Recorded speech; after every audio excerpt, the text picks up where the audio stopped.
Bienvenue sur Radio Gaston.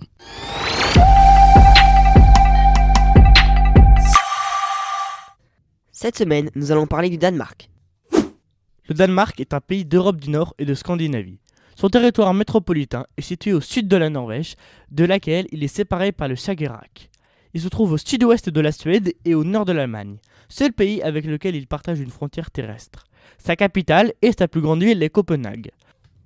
Le royaume de Danemark est aussi composé du Groenland, séparé du Canada par la baie de Baffin et le détroit de Davis. Le Groenland est placé sous l'entité politique de l'unité du royaume. Combien y a-t-il d'îles au Danemark ?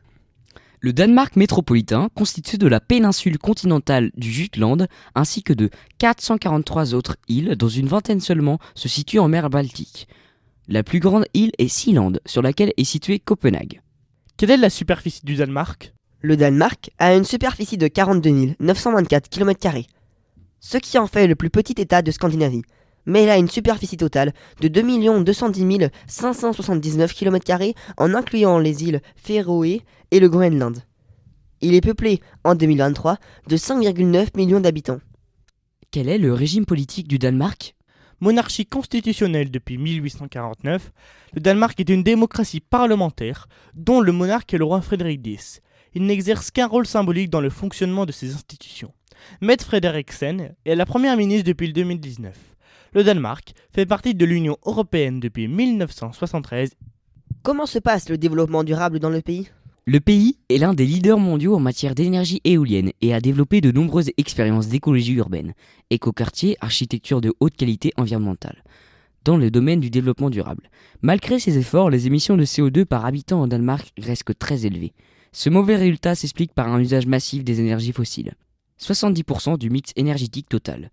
L'agriculture biologique s'est fortement développée et une taxe significative sur les pesticides a considérablement réduit l'usage de ces produits par les agriculteurs conventionnels. Le Danemark est un pays de pistes cyclables ?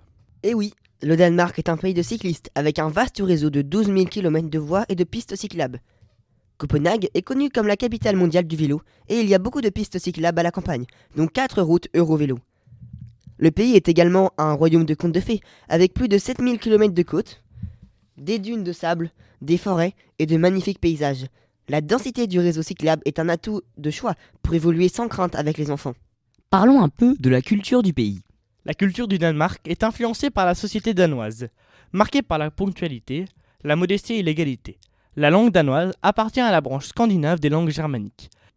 La cuisine danoise est basée sur les poissons, la viande et les pommes de terre. Le smørrebrød est un sandwich typique. La religion majoritaire est le protestantisme luthérien.